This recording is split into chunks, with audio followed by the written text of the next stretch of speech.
ತರ ಅಂದ್ರು ಆ ಟೈಮ್ನಲ್ಲಿ ಇದ್ದಂತಹ ರವಿ ಬಸ್ರೂರಿಗೂ ಈಗ ನಾವು ನೋಡ್ತಿರುವಂತಹ ರವಿ ಬಸ್ರೂರಿಗೂ ಆ ಸಕ್ಸಸ್ಸು ಮತ್ತೆ ಅಚೀವ್ಮೆಂಟ್ ಇದೆಯಲ್ಲ, ದಟ್ ಯಾವುದೇ ಒಂದು ಮನುಷ್ಯ ಕನಸು ಕಾಣ್ತಾನೆ, ಆ ಕಂಡಂತ ಕನಸನ್ನ ನನಸು ಮಾಡ್ಕೊಳೋದು ಇಸ್ ಅ ಟಾಸ್ಕ್ ಆ್ಯಂಡ್ ನೀವು ಮಾಡ್ಕೊಂಡಿದ್ದೀರಾ. ಇಷ್ಟು ಖುಷಿ ಇದೆ ಸರ್.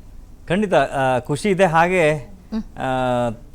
ಇವತ್ತಿನ ಯಂಗರ್ ಜನ್ರೇಷನ್ಗೆ ಒಂದು ಇನ್ಸ್ಪೈರ್ ಆಗೋ ಥರದಲ್ಲಿ ಬದುಕಬೇಕು ಅಂತ ಏನು ನಾನು ಹೆಜ್ಜೆ ಇಟ್ಕೊಂಡು ಬಂದಿದ್ದೀನಿ, ಆ ನಿಟ್ಟಿನಲ್ಲಿ ಬದುಕ್ತಾ ಇದ್ದೀನಿ. ಅಂದರೆ ಡೆಡಿಕೇಶನ್ ಅಂತ ನಿಮ್ಮ ಹತ್ರ ಇತ್ತಂತ ಹೇಳಿದ್ರೆ ಗೋಲ್ ಬಗ್ಗೆ ಅದನ್ನು ತಲೆ ಕೆಡ್ಸ್ಕೊಂಬೇಡಿ. ಅದು ಒಂದೇ ಹೊತ್ತಿನ ಊಟದ ಥರ.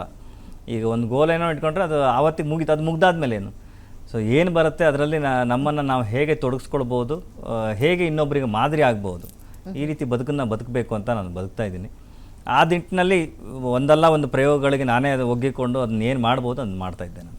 ಎಷ್ಟೊಂದು ಜನ ಈಗ ಹಳ್ಳಿ ಬಿಟ್ಟು ಪೇಟೆಗೆ ಬರ್ತಾರೆ, ಪೇಟೆಯಲ್ಲಿ ಅಚೀವ್ಮೆಂಟ್ ಮಾಡಿ ಇಲ್ಲೇ ಸೆಟ್ಲ್ ಆಗಿಬಿಡ್ತಾರೆ, ಮತ್ತೆ ಹಳ್ಳಿ ಕಡೆ ತಿರುಗಲ್ಲ. ಬಟ್ ತಾವು ಹಾಗಲ್ಲ, ನಿಮ್ಮ ಮ್ಯೂಸಿಕ್ ಅರಮನೆನೇ ಅನ್ಬೋದು ಅದನ್ನ ನಿಮ್ಮ ಬಸ್ರೂರಲ್ಲಿ ಕಟ್ಕೊಂಡಿದ್ದೀರಿ. ಸೊ ಆ ಅರಮನೆಗೆ ಬಹಳಷ್ಟು ಜನ ಬೆಂಗಳೂರಿಗೆ ಬಂದವರು ಅಲ್ಲಿ ಬಂದು ವಿಸಿಟ್ ಹಾಕಿದ್ದು ಇದೆ.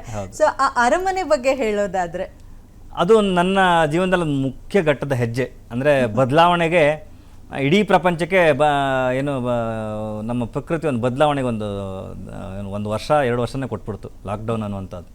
ಅಲ್ಲಿ ಎಷ್ಟೋ ಜನ ಬುದ್ಧಿ ಕಲ್ತರು. ಆ ಬುದ್ಧಿ ಕಲ್ತರವರಲ್ಲಿ ನಾನು ಒಬ್ಬ. ಓಕೆ, ಇದು ರೈಟ್ ಟೈಮು. ಸೊ ನನ್ನ ಊರಲ್ಲಿ ನಾನು ಏನೋ ಮಾಡಬೇಕು ಅಂತ ಹೇಳಿ ಲಾಕ್ಡೌನ್ ಅನೌನ್ಸ್ ಆದ ದಿವಸ ನಾನು ಸ್ಟುಡಿಯೋ ಕಟ್ಟಲಿಕ್ಕೆ ಸ್ಟಾರ್ಟ್ ಮಾಡಿದ್ದು.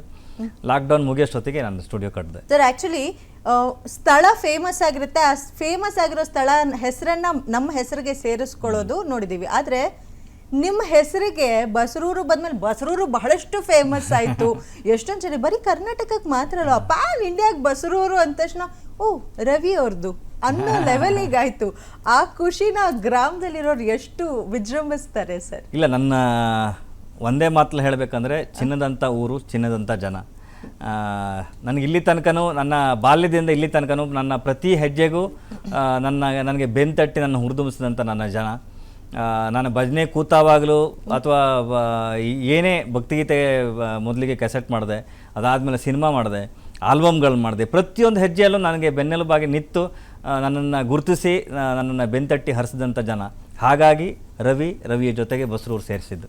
ಆಕ್ಚುಲಿ ಹೀರೋ ಆಗಿ ಎಲ್ಲ ಕಾಣಿಸ್ಕೊಂಡಿದ್ದು ಚಿಲ್ಡ್ರೆ ಶೋಕೆ ಗಂಡು ನಾನಲ್ದ ಪುನೀತ್ ರಾಜ್ಕುಮಾರ್ ಹತ್ರ ಹಾಡು ಹಾಡ್ಸಿದ್ರಿ. ಆ ಹೀರೋ ಆಗಿ ಕಾಣಿಸ್ಕೊಂಡಂತ ಬಿಲಿಂಡರ್ ಚಿತ್ರ ಏನಿದೆ ಅದರಲ್ಲಿ ಯಕ್ಷಗಾನ ಸೀಕ್ವೆನ್ಸ್ ಒಂದೇ ಒಂದು ಸನ್ನಿವೇಶ ಕೂಡ ಬರುತ್ತೆ. ಸೊ ಅವತ್ತೇ ಅನ್ಕೊಂಡಿದ್ರ ನಾನು ಈ ಯಕ್ಷಗಾನ ಅನ್ನುವಂಥ ದೈವಿ ಕಲೆ ಏನಿದೆ ಅದನ್ನ ದೊಡ್ಡ ಮಟ್ಟಿಗೆ ಬೆಳಿತರ ಮೇಲೆ ತರಬೇಕು ಅನ್ನೋದಕ್ಕೆ 12 ವರ್ಷದ ಹಿಂದಿನ ಕನಸಿದು. ಆ ಸಮಯದಲ್ಲಿ ಅಷ್ಟೊಂದು ನಾಲೆಜ್ ಇರಲಿಲ್ಲ.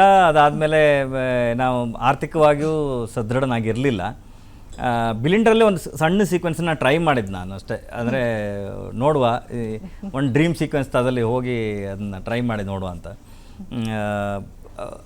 ಆ್ಯಕ್ಚುಲಿ ಗರ್ಗರ್ ಮಂಡಲ ಆದಮೇಲೆ ಎಲ್ಲ ಸಿನಿಮಾಗಳು ಮಾಡಿದ್ದು ನಮ್ಮೂರಿನ ಜನರನ್ನು, ನಮ್ಮೂರಿನ ಭಾಷೆಯನ್ನು ಜನರ ಗುರುತು ಹಿಡಿಯೋ ಥರ ಆಗಬೇಕು. ಪ್ರತಿ ರೂರಲ್ ಲ್ಯಾಂಗ್ವೇಜ್ 30 ಕಿಲೋಮೀಟ್ರಿಗೆ ಒಂದು ಡೈಲೆಕ್ಟ್, ಕನ್ನಡದ ಡೈಲೆಕ್ಟ್ ಚೇಂಜ್ ಆಗ್ತಿರತ್ತೆ. ಅದನ್ನು ಗುರುತು ಹಿಡಿಯೋ ಥರ ಐಕನಲ್ಲಿ ಒಂದು ಮೇಯ್ನ್ ಉದ್ದೇಶ ಇಟ್ಟದ್ದು. ಅದಕ್ಕೋಸ್ಕರವೇ ಗರ್ಗಮಂಡಲ ಅಂತ ಸಿನಿಮಾ ಮಾಡಿದೆ.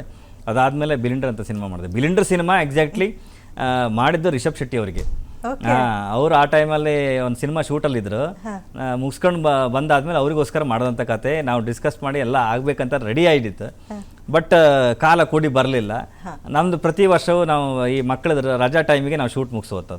ಅದು ಬಿಟ್ಟರೆ ಮತ್ತು ಮ್ಯೂಸಿಕ್ಕೇ ಮೇಯ್ನ್ ಇರೋದ್ರಿಂದ ಈ ರಜಾ ಟೈಮನ್ನು ನಾನು ರೈಟ್ ವೇಯಲ್ಲಿ ಯುಟಿಲೈಸ್ ಮಾಡ್ಕೊಂತ ಹೇಳಿ ನಮ್ಮ ಟೀಮ್ ಎಲ್ಲರೂ ನಾವು ಹಾಗೆ ಪ್ರತಿ ಸಾರಿಯೂ ಈ ರಜಾ ಟೈಮಿಗೆ ಸಿನಿಮಾಗಳನ್ನು ಹಾಕ್ಕೊಂಡು ಆ ಟೈಮಿಗೆ ಶೂಟೆಲ್ಲ ಮುಗಿಸ್ಕೊಂಡು ನಾವು ಮಾಡ್ತೀವಿ. ಕುಂದಾಪುರ ಕನ್ನಡದ ಬಗ್ಗೆ ಒಂದು ಸ್ವಲ್ಪ ಅರಿವು ಮೂಡಿಸೋ ಥರ ಒಂದು ರೂರಲ್ ಡೈಲೆಕ್ಟ್ ತುಂಬ ಚೆನ್ನಾಗಿದೆ, ಕೇಳಲಿಕ್ಕೂ ಚೆಂದಾಗಿದೆ ಅಂತ ಹೇಳಿ ಭಾರಿ ಖುಷಿ ಮರ್ರೆ ಅಂತ ಹಾಡು.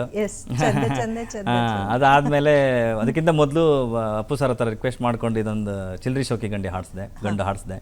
ಸೊ ಈ ಥರ ಹೇಗಿತ್ತು ಅವರ ರಿಯಾಕ್ಷನ್? ಬಿಕಾಸ್ ಆ part of Kannada, but Appu ಸರ್ಗೆ ಐ ಡೋಂಟ್ ಥಿಂಕ್ ಅದು ಹೊಸ್ತು ಅಂತ. ಬಿಕಾಸ್ ಅವರ ಧರ್ಮಪತ್ನಿ ಕೂಡ ಅದೇ ಚಿಕ್ಕಮಗಳೂರು ಭಾಗದವ್ರು ಆಗಿರೋದ್ರಿಂದ ಆ ಕಡೆಗೆ ಆ ಎಸೆನ್ಸ್ ಹರಡಿರುತ್ತೆ. ಖಂಡಿತ ಅಲ್ಲ, ಅದ್ರ ಜೊತೆಗೆ ಅವ್ರಿಗೆ ಕುಂದಾಪುರದ ಸ್ನೇಹಿತರ ಬಳಗ ತುಂಬ ಇತ್ತು.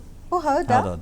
ಸೊ ಎಲ್ಲರೂ ನಮ್ಮಲ್ಲಿ ನಾನೀಗ ನಿಮ್ಮ ಎದುರಿಗೆ ಶುದ್ಧ ಕನ್ನಡ ಥರ ಮಾತಾಡ್ತಿದ್ದೆ ಅಷ್ಟೇ ಬಿಟ್ಟರೆ ನಾರ್ಮಲ್ ಆಗಿ ನಾವು ಮಾತಾಡ್ತಾ ಎಲ್ಲರ ಹತ್ರ ಕುಂದಾಪುರ ಕನ್ನಡವೇ ಮಾತಾಡೋದು. ಅಂಜನಿ ಪುತ್ರ ಚಿತ್ರದ ಹಾಡು ಕೂಡ ಅಷ್ಟೇ. ಸೊ ಆ ಹಾಡು ಕೇಳಿ ನಿಮ್ ಹೆಂಡತಿ ರಿಯಾಕ್ಷನ್ ಹೇಗಿತ್ತು ಸರ್? ಖುಷಿ ಆಗಿರುತ್ತಲ್ಲ, ಇವರಲ್ಲಿ ಎಲ್ಲರೂ ಎಂತ ಮರಿತಿ ಎಂತ ಹಾಡು ಬಂತಲ್ಲ ಅಂತ. ಆ್ಯಕ್ಚುಲಿ ಪ್ರತಿಯೊಬ್ಬ ನಾರ್ಮಲ್ ಆಗಿ ಎಣ್ಣೆ ಹಾಡನ್ನು ಹೇಳಿದ್ರೆ ಎಲ್ಲರೂ ಯಾವ ಥರ ಮಾಡ್ತಾರೆ ಅಂದರೆ ಹೆಣ್ತಿನ ಬೈಯೋ ಥರವೇ ಹಾಡು ಮಾಡ್ತಾರೆ. ಹೌದು. ಸೊ ಈ ನಾವು ಅದನ್ನ ಕಂಪ್ಲೀಟ್ ಅದನ್ನ ಉಲ್ಟಾ ಮಾಡು ಅಂತ ಹೇಳಿ ಹೆಣ್ತಿನ ಹೊಗಳದ ಥರ ಹಾಡು ಮಾಡಿಬಿಡು ಅಂತ ಹೇಳಿ ಶುರು ಮಾಡಿದ್ದೆ. ಅದು ಕುಂದಾಪುರ ಕನ್ನಡಕ್ಕೆ ನಾವು ಮಾಡಿದಂಥ ಹಾಡು.